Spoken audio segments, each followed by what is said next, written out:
Hello बच्चों, let's see the question. कह रहा है given below are the two statements, statement 1 and statement 2। बताइए कौन सी स्टेटमेंट ट्रू है, दोनों सही है, दोनों या दोनों गलत है, कौन सी सही है बेटा। आइए चेक करते हैं। पहले कहता है कि orthonitrophenol is steam volatile due to intramolecular hydrogen bonding. कह रहा है कि वो जो ऑर्थोनाइट्रोफिनोल है बेटा वो ज़्यादा स्टीम वोलेटाइल है, तो क्योंकि इंट्रामोलिकुलर हाइड्रोजन बॉन्डिंग है। देखिए बेटा, मेरा एक होता है ऑर्थोनाइट्रोफिनोल और एक होता है मेरा पैरानाइट्रोफिनोल ना। ऐसे तो मेटानाइट्रोफिनोल भी होता है, पर हाइड्रोजन बॉन्डिंग का खेल समझाने के लिए बता रहा हूँ मैं। मेरा ऑर्थोनाइट्रोफिनोल क्या होगा बेटा, ये तो ये क्या करता है बेटा, हमारा इस तरीके से हाइड्रोजन बॉन्डिंग कर रहा होता है बेटा। ठीक है, ये मेरा हाइड्रोजन बॉन्डिंग कर रहा होता है इस तरीके से। यहाँ पर ये क्या बेटा, मेरी हाइड्रोजन बॉन्डिंग है।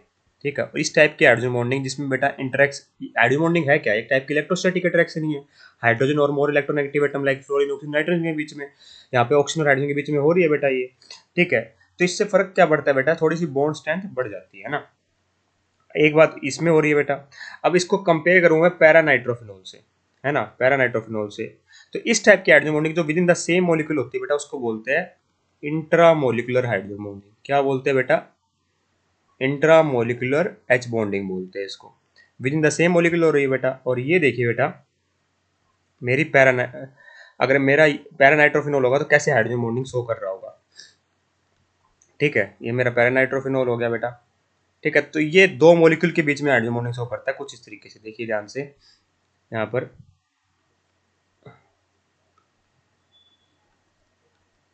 तो ये हाइड्रोजन बॉन्डिंग है बेटा इसमें। कौन सी, इसमें आप देखो बेटा, तो हाइड्रोजन बॉन्डिंग एक तो दो जगह से हो रही है बेटा।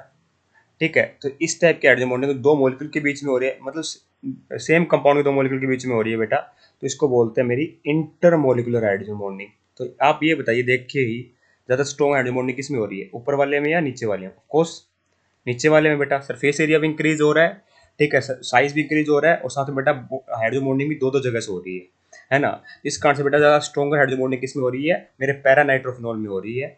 तो due to stronger hydrogen bonding in paranitrophenol बेटा, मेरे क्या हो जाती है, इसका जो बॉइलिंग पॉइंट होता है बेटा वो हाई होता है। इसका बॉइलिंग पॉइंट क्या होता है, हाई होता है। इन दोनों में कंपेयर कर रहा हूँ आपस में, इसका बॉइलिंग पॉइंट लो होता है ना। और हमें इतना पता है बेटा कि बॉइलिंग पॉइंट क्या होता है, इनवर्सली प्रोपोर्शनल होता है वेपर प्रेशर के। मतलब जितना कम बॉइलिंग पॉइंट होगा उतनी जल्दी वेपर बनेगी। मतलब ज्यादा वोलेटाइल कौन होगा, जो ज्यादा वोलेटाइल मॉलिक्यूल होते हैं उनका बॉइलिंग पॉइंट बेटा कम होता है। ठीक है, इसका मतलब मैं क्या कहूंगा बेटा, कि मेरा जो ऑर्थोनाइट्रोफिनोल है वो ज्यादा वोलेटाइल है। क्या है बेटा, मेरा मोर वोलेटाइल है, मोर वोलेटाइल है due to intramolecular hydrogen bonding. तो ये चेक करते हैं। पहले स्टेटमेंट कह रहा है कि orthonitrophenol is steam volatile due to intramolecular hydrogen bonding. बिल्कुल सही बात है बेटा, बहुत ज्यादा वोलेटाइल होता है बेटा, क्योंकि इसका बॉइलिंग पॉइंट कंपेरेटिवली कम है। ठीक है, तो ये बेटा ज्यादा वोलेटाइल है। सेकंड स्टेटमेंट कहता है कि orthonitrophenol is high boiling point. बेटा जिसका बॉइलिंग पॉइंट ज्यादा हो उसका बेटा वो वोलेटाइल भी ज्यादा और बॉइलिंग पॉइंट भी ज्यादा। ये बात तो आपस में दोनों गलत हो गया, और हमें पता है इसका बॉइलिंग पॉइंट कम होता है। ठीक है, तो इसका मतलब मैं क्या कहूंगा, स्टेटमेंट 1 ट्रू है, स्टेटमेंट 2 बेटा मेरी फॉल्स है। तो आइए चेक करते हैं ऑप्शंस। दोनों स्टेटमेंट ट्रू नहीं है बेटा, पहली ट्रू है दूसरी फॉल्स है। तो ऑप्शन नंबर बी को मैं टिक करने जा रहा हूँ। पहली फॉल्स नहीं है बेटा, दोनों फॉल्स नहीं है, hence option number B perfectly correct है। I hope you understand the answer. Thank you so much.